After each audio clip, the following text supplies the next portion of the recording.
All right, everybody. Good morning. It is Saturday, January 17th, and to be honest with you, this is one of the latest actual game podcasts that I've ever done in terms of not like in terms of time, but in terms of uh month, because usually by now we're way out of the playoffs. We're talking about who we want to assign as free agents, or who we're looking at for coaches. But Yeah, now, I'm getting my text from you saying where are we going with this team? I was like, I'm always like, I have no idea.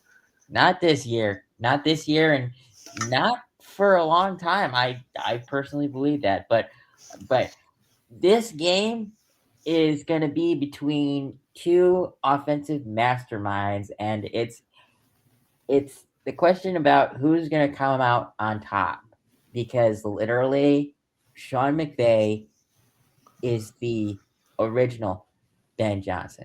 I personally believe that.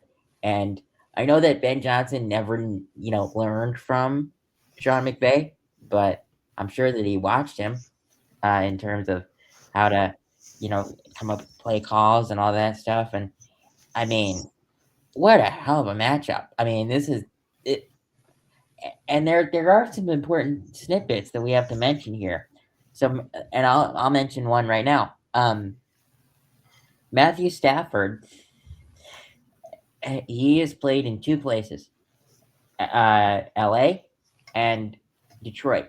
Now, Detroit is a cold state, but Detroit Stadium is a dome, so he's never like played constantly outside, like in a cold weather like this. So, and it's gonna be frigid tomorrow. It's gonna Oh, be like, there's snow on the ground where I'm at least. In our hometown, yeah. I mean, there's snow on the yeah. ground. There's a little bit of snow on the ground, but it's gonna be like 5 degrees with and with the wind chill. I think it's gonna be like it's gonna feel like it's negative something outside. I It's don't know. and then 20-mile-per-hour winds. Yeah, that's not gonna help. So it's gonna be very interesting to see how or how the Rams play, because they're not used to this weather. And Sean McVay is also, he's never won in Chicago when he's come to Chicago. So let's put that into perspective. Meanwhile, our defenses were a lot better when he came to That is Chicago, true. That is but they didn't turn 100% over. true. They didn't cause as much turnovers as we do now. Yeah, I mean there's you know contingencies to us just coming out and saying that we're gonna full out win this game. I want us to win, but I just don't know how it's gonna go, because I mean it's gonna be you know um 5:30 when the game starts, so it's gonna be even colder at that point because of the fact it's gonna be dark out by then, which I can't believe. Um, I but want to say one thing. The winner of this game, little bold prediction. Winner of this game wins the Super Bowl. I don't think that's as bold as you think. I think it is a little bit, but I think Well, just okay, because the Rams are such favorites to win the Super Bowl because how good that offense is, and the defense is all right. Like they're not incredible, but they're not bad. they have good edge rushers, but their safeties and corners are pretty Yeah, bad. Which yeah, is actually which is very good for us, because that means that we can pass the ball, and we're gonna have to pass the ball to win. Because exactly.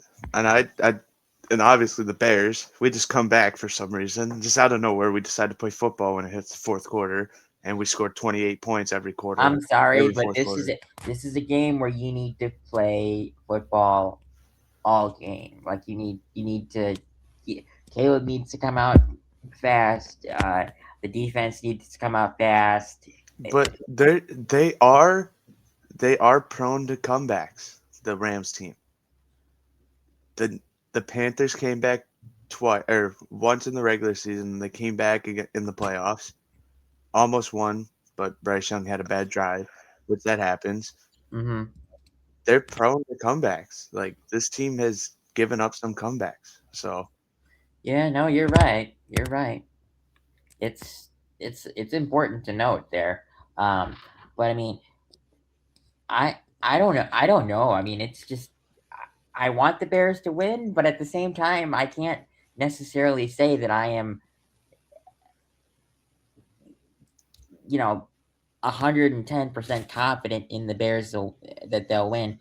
no, But I also but I can confidently say this: regardless of what happens tomorrow, this season has been a tremendous success. this season's way over the top already. Like we going into the season, everyone like even me, I predicted us 7 to 8 wins. Like I said 9. I said 9. I said barely under 500, but well, it's going to be a step in the right direction this season. And look at us now. We're 11-6, won the playoffs against the Packers. Now we're in divisional round. Who would have thought? Not me. I will admit that. I thought that we'd be 8-9 or 9-8, but I I didn't expect playoffs in the first year just because of the fact that it's usually your first year as a head coach never goes the perfect way. Yeah, There's always some big thing that makes you lose 3 or 4 games, even though you should have won them. And honestly, it's the complete opposite. There were probably games that we should have lost that we actually won. yeah. But going into the I next I topic, also want to say one thing. yeah, I didn't know this. Sean McVay and Matt LaFleur, Lafleur. LaFleur, Okay, but they're good friends. I didn't know that. I knew that. So They I they didn't know they that, and that's something cool to know because he's probably game planning with LaFleur right now. they they coached together with the Washington Redskins uh Okay. See, before that's how you can tell I don't really care about coaches as much as I do like the players and stuff, but mhm. Well, I'm trying to get more knowledgeable on it. yeah, well, you're stepping in the right direction. You're stepping in the right direction. But going into the next topic, is the Bears injury report. So Nick McLeod is out, which I am not gonna say is that bad There's two because big ones though. um uh Jalen Reeves Maben is questionable with a back injury, and then Romadunze is questionable with a foot injury, but he was full yesterday, and he did say that he is going to be coming back and playing, or he said he was playing. Uh, CJ Gardner Johnson is back. He was full all week, back from a concussion. Um, Braxton Jones is back. I don't know if he is per se going to be the left tackle or if he's just coming back for point after tries. DJ Moore is was full after being limited on Wednesday and Thursday with a knee injury, but he's fine. That guy occasionally shows up on the injury report, but he never misses a game. I swear to No, God. no. Amen. Oh, I'm not trying. I'm not doing it. Is back from a concussion, and Joe Tryon Triinka is also back from a concussion. So, um, I mean, I think this is one of our best injury reports ever this year because we've had a ton of bad injury reports. Um, but I would imagine that we see Rome on tomorrow night, and honestly, it's very important that we have him, DJ, and Luther all together for this game because this is this is a game of the century. Seriously, it's one of those games. I don't know if you could say it's actually a game of the century, but I don't know. There's an argument that this could Last game be was.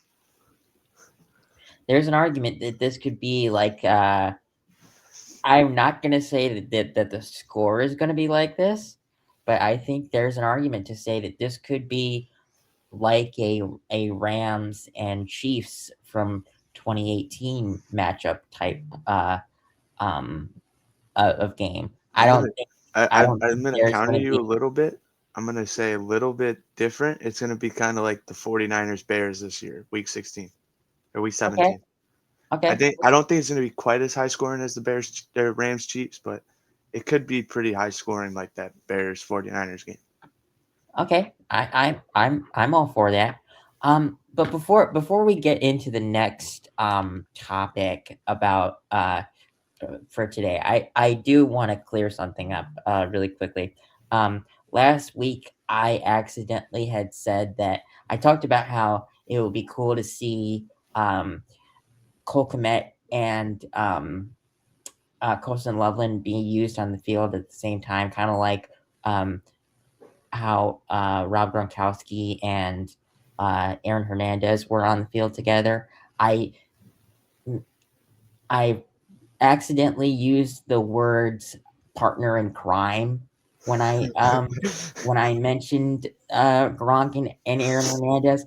What I meant by that was that they complement each other really well on the field. I didn't actually mean partner in crime. So I just want to clear that up.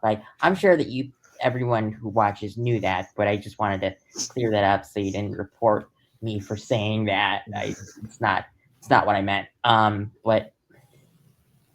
I mean this. I would say that this is one of the best injury reports that we've had because really I would imagine that both Rome and Jalen Reeves may then play. So technically, there's only one person that we don't have don't have on Sunday, and honestly, he's one of the most questionable guys we have, in terms of actual production.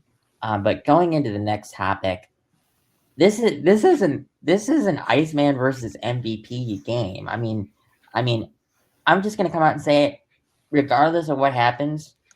Um, Stafford will win MVP, and I will say this: Drake May will be right behind him in MVP votes, and I think he deserves it. Drake May. Um, but I mean, this is going to be a great matchup for the two of them because I mean, Michael, you alluded to it. At the beginning of the year, you thought that Matthew Stafford was going to win an MVP even before the season started, I thought he was gonna win MVP and a Super Bowl and honestly, you could totally be right on both those things. because I'm thinking this game they're winning the Super Bowl. Whoever wins this game is winning the Super Bowl, in my opinion. I think you're right. I mean, it it's going to be interesting to see hypothetically if the Bears win, uh, who who would they play in the Super Bowl? Well, Because they we'll not the Super Bowl, but we'll know next who will play next round after today. oh really? Yeah, because the bye teams got the Saturday games. Oh okay. So the Seahawks and Broncos got today. Yep, Between the two of those, I'm sorry, but I'd rather play the Seahawks next week. I would rather play the 49ers. I don't want to play that defense on the Seahawks. Hmm, that's true. I I don't know, man. I mean, regardless of what happens, if we lose tomorrow, you know, in the hypothetical world, I I, I can't say that this season hasn't been anything short of a success. I mean, you go from a 5-win team to an 11-win team, technically a 12-win team because you should count the playoff win.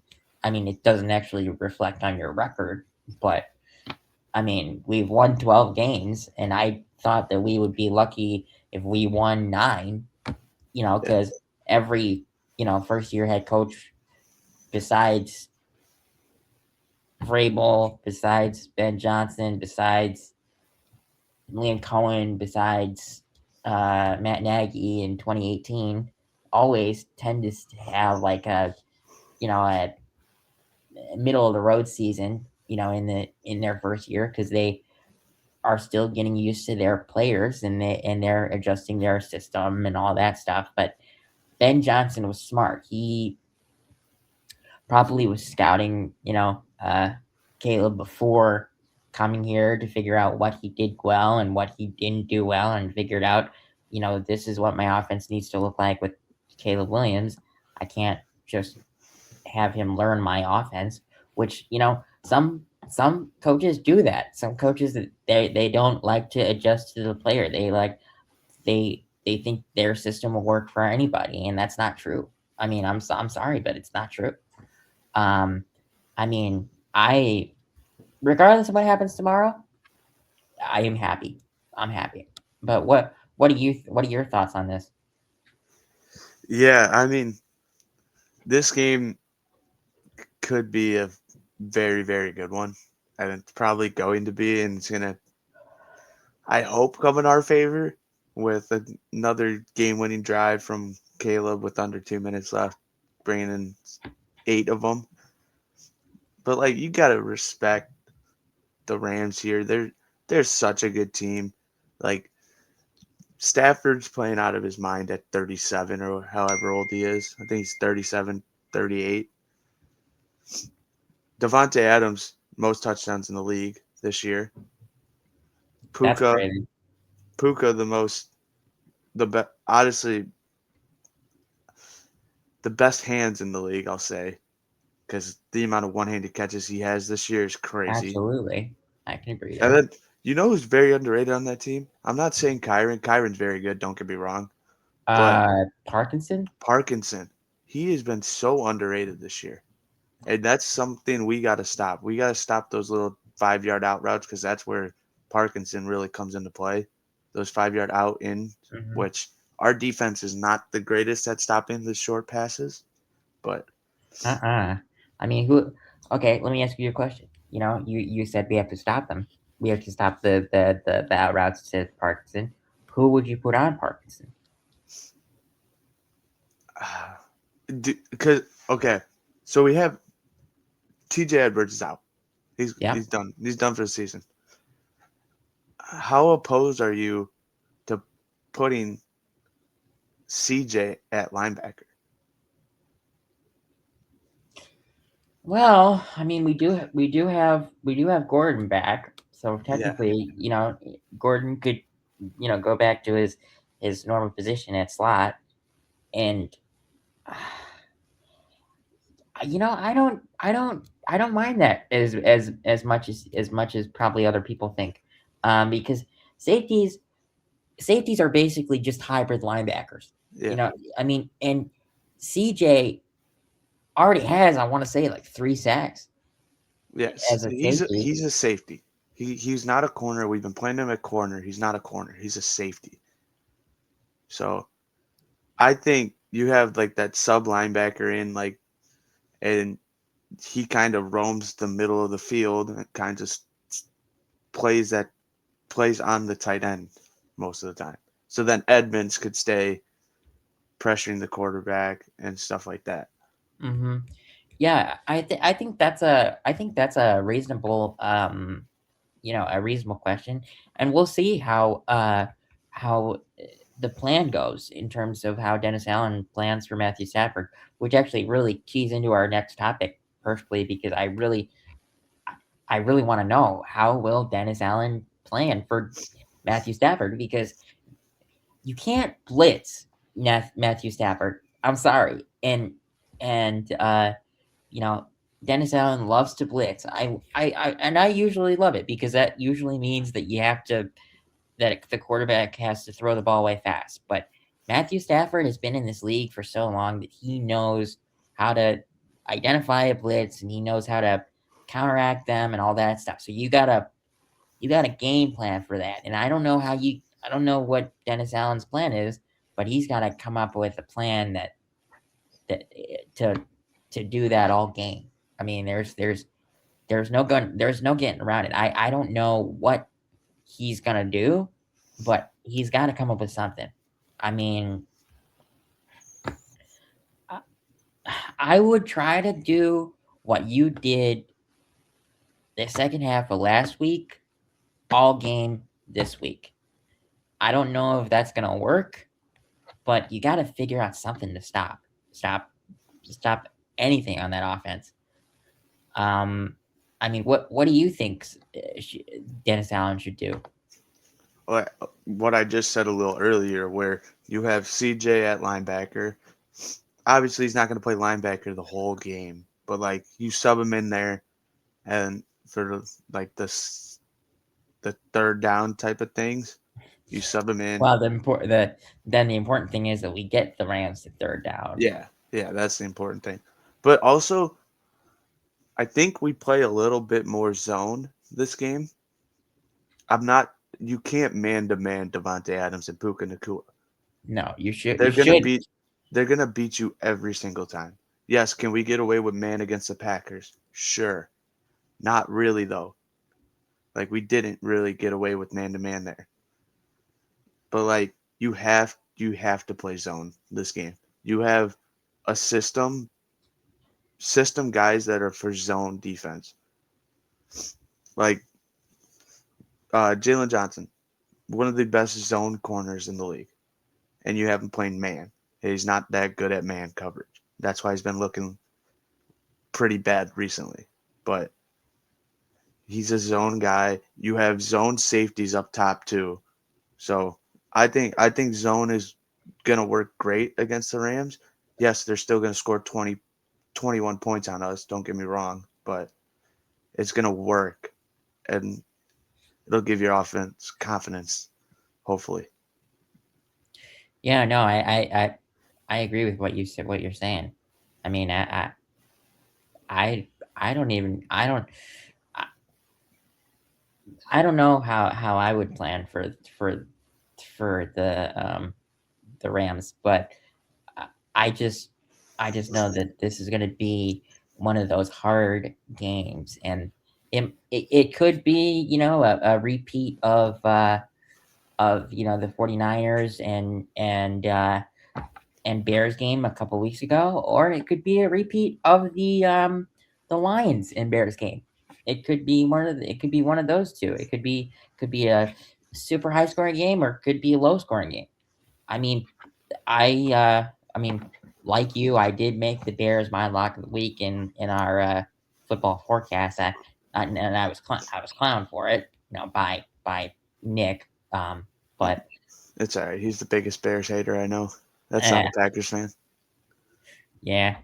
But I hope Dennis Allen came up with a plan to neutralize Matthew Stafford, and because you can't stop him. I mean, No. you can't stop a team that literally has the best wide receiver, and then one of the top five best receivers in Devontae Adams and Puka Nakua.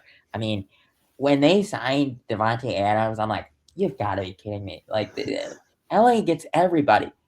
LA just got Kyle Tucker. Kyle Tuck. Thank you for 60 mil a year. 60 million a year, but actually it's going to be double that because they have to pay taxes on it. So, and I don't really understand that. I am not much of a baseball watcher, but I'm just gonna say this: baseball is stupid. They should have a salary cap, but I don't want to go into that. yeah, this is a football podcast. So, going into the next topic, I mean, what do we want to see? If the Bears want to win, they have to do a couple things on defense. They need to stop Matthew Stafford in that offense, which is a task within itself. But the other thing and it's on the offensive side of the ball, they need to control the clock.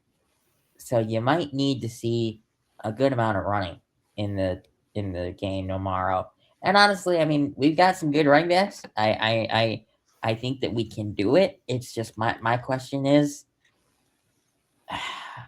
how long can you go without passing it, depending on how much you're down? I mean, look at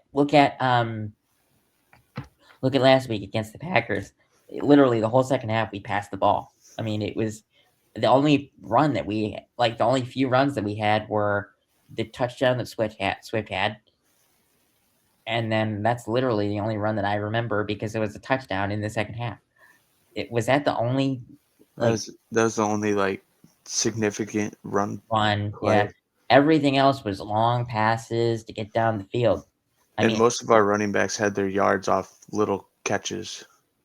yeah, I mean Swift and Monungai. Honestly, I'm gonna say this: his catch during close to the end of the game was probably one of those catches of the year type of things because, like, first of all, he caught the ball and it was like 2 yards past the line of scrimmage, and then Luther Burden just gets in front of him and literally uh, gets tackled by two Packer players, and then Kamanungai turns a 2 yard gain into a 17-yard gain, which is awesome. And, Yeah. I mean, and I want to say thank you to Luther Burden for that because like that's putting your body on the line for your teammate is awesome, and that's what you needed to do in football. But yeah, a lot of the yards for the running backs did come on catches. But I think that Swift still had like 54 rushing yards or something like that. Yeah, I That's mean they did. They did have some rushing yards, but not a whole not lot. not the number we're used to. Yeah. But you got to figure out how to stop the Rams offense, and you got to figure out how to manage the clock. But you also need to figure out how to score. Um, I'd like to see the whole team playing 60 minutes of football and not just 15 minutes. And when I'm referencing those 15 minutes, I mean coming back in the fourth quarter.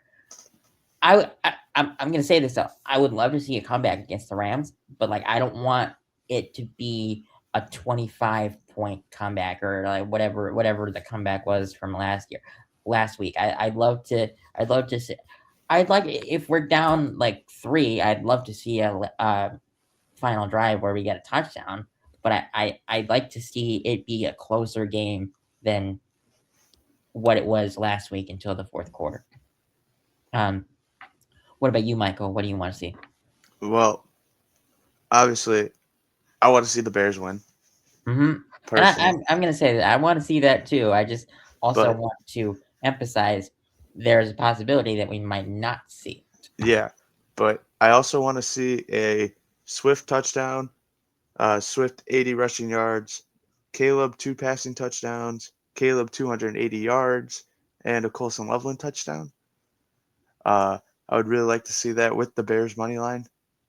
So And the money line is set at 4.5 right now, with the over under being 48.5.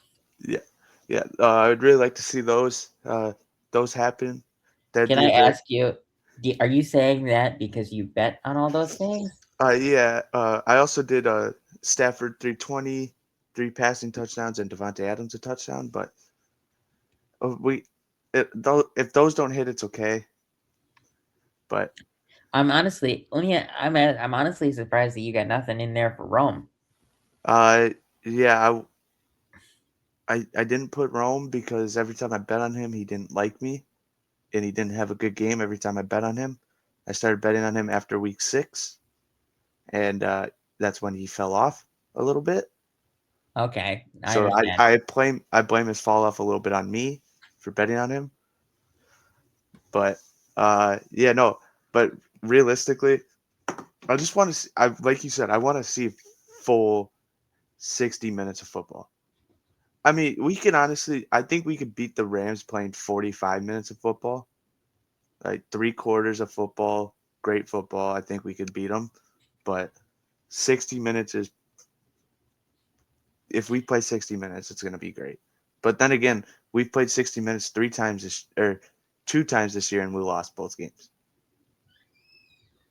So Which games are you referring to? or no, one time. One time. We played the 49ers all 60 minutes and we lost. Well, that And that one was just an unfortunate one. that one was unfortunate, but that was also a little bit on Ben Johnson because personally, I would have. left the one timeout that he took a little earlier for after the hook and ladder play, so we could Yeah. have set up correctly. And if we set up correctly, there is a possibility that we win. Yeah. I 100%. now that's neither here nor there because that's in the past and it is what it is. But Caleb did also have one of the best games of his career, Yeah. in terms of yards and.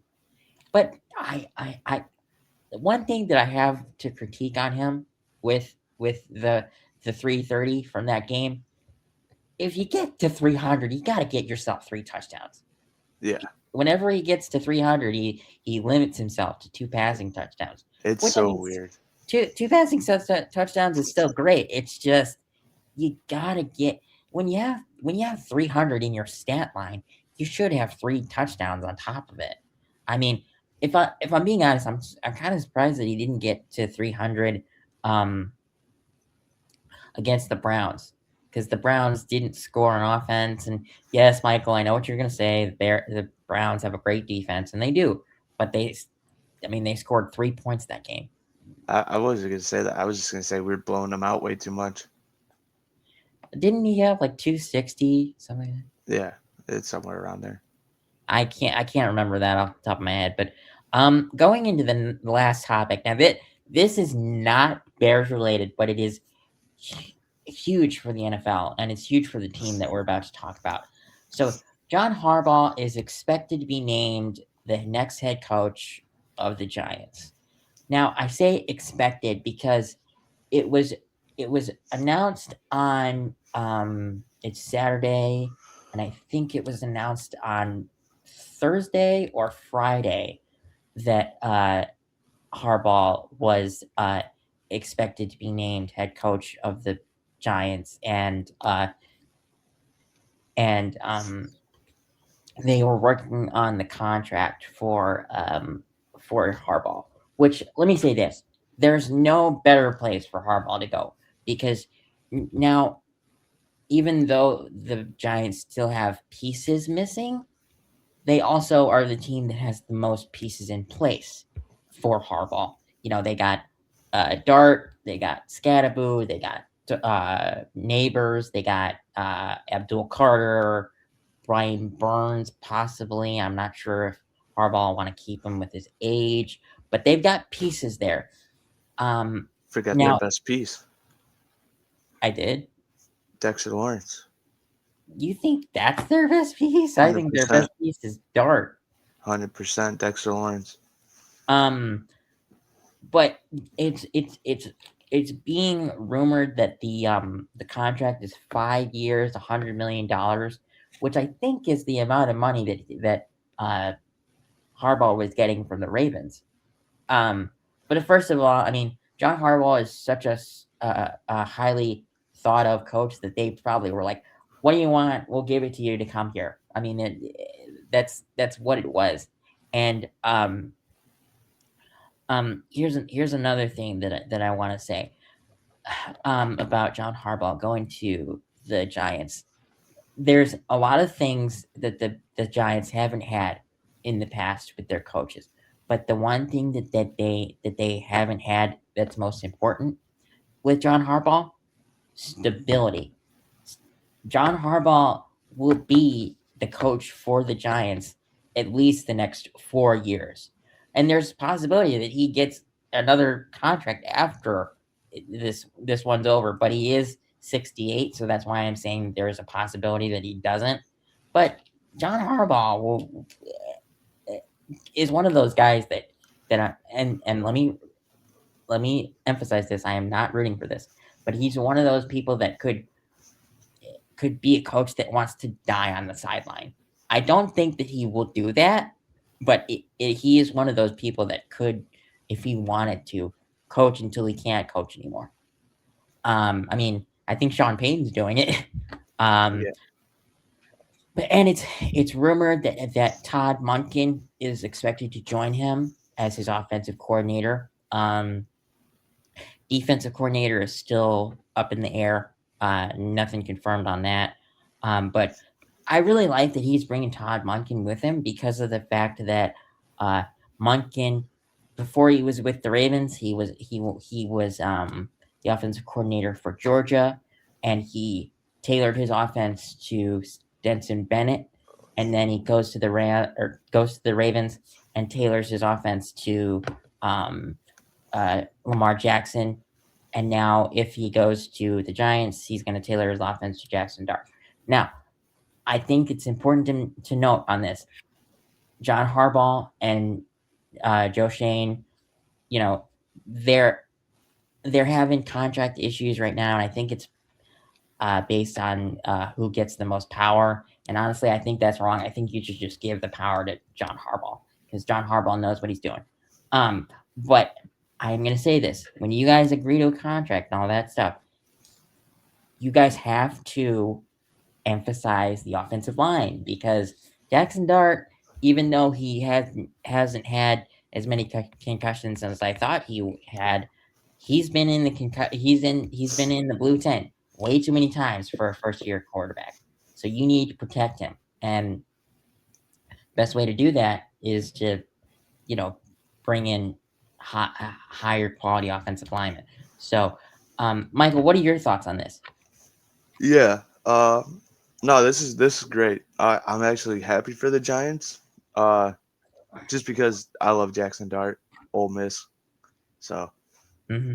but yeah, no, they gotta focus on that O line. I think that's their biggest weakness, and also the secondary on defense. But like you focus on that O line, Jackson Dart's not taking as many hits. Yes, he's still going to use his legs and take hits that way. He's got to learn how to slide earlier. But But I mean, then, look at what the Bears did last year, and last year they had the Bears or Caleb Williams was sacked 68 times. This year, I think he was sacked 25 yeah, it times. was under 30. I mean, you go and get Joe Tooney, Drew Dahlman, and Jonah Jackson, and you draft Ozzie Trapillo, which uh, I am devastated with his injury, but that for him to hobble off the field, so the Bears didn't have to use a injury timeout. Props to him, man, because he tore his patellar tendon. That's a gruesome knee injury, and there's a possibility that he doesn't see the field next year because of that injury. So I do think that the Bears should look at a stopgap left tackle, maybe. I don't know if Theo Benedict is necessarily that stopgap, um, but he can fill in for the rest of the season because that could be just tomorrow or that could be a Three couple more more games. weeks. But I mean, uh, I, I think the Bears should look for a stopgap left tackle. Just sign someone to like maybe a 1 year $10 million deal or something like that. You know, but I will say this: I do think that players will still want to come here. Based on how our season went, they'll want to win, and they know that Ben Johnson can help them win. So, but I mean, I we don't know anything else on the John Harbaugh front, but I I can't wait to see what he does with the pieces that he has, and he's also got a very good track record of drafting, so Yeah. that's gonna help out Joe Shane too. But at the same time, maybe who knows? Maybe uh the reason that he hasn't signed the contract yet is because of power control. Maybe he wants all the power control, and Joe Shane isn't ready to give that up yet. But I'm gonna just say this: when you get a guy like John Harbaugh, just give him what he wants. And if you're trying to hold on to your pride, where you can be the one to select people, but you have one of those coaches that is just notoriously well known for drafting the right people, give him the power. I'm sorry. I mean, I know that basically just you know defeats your job of GM, but you got the right coach. If he's the right coach, he's going to make the right decisions. I'm sorry. What are your thoughts on that? I mean, No, I completely agree. That's you give John Harbaugh all the power in the world to make this team so much better. And like we said before with the offensive line, what they got the fifth pick, fourth pick, something like that. fifth. Draft best tackle available or just best player available, no matter who it is. It's Well, if it's the thing about if you have a tip pick from 1 to 5, you're getting a blue chip player, yeah, regardless of who you take. It's just I would agree. I do think that they should be doing or drafted an offensive lineman because of the fact that um you want to protect Jackson Dart. I don't know. I think it would be to their best interest to do a tackle because I don't yeah. think guards are first round draft picks. I No, mean, unless unless you're like unless your name is Quentin Nelson. yeah, that's pretty much. And he was 7th pick, right? Something like that. Yeah, he was top 10. Yeah, but that's like the only one that I can name off the top of my head. Yeah. But I think that's gonna be it for us Oh, we forgot today. one thing. What? Score predictions. Oh, yep. Oh God, I don't even have a banner for that. It's That's all right. terrible. But let's see. Oh gosh, I want to go first because I don't want to copy your answer or go off your answer. But this is a hard one. All right, I think that the Bears will win. Um, I want to be right within the spread, and it's 4.5. So let's see. I think the Bears will win 35-30. Okay. What about you? I think it's I think it's gonna be 24-28. Bears win. So that's in the spread. Hmm. All right. The Bears that the spread will still work because the Bears are plus 4.5.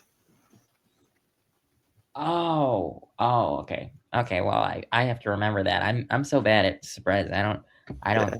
usually do that correctly. But before we end this, I just want to remind everybody to like, comment, and subscribe so we can keep growing. Um, and we will see you on Monday, regardless of what happens.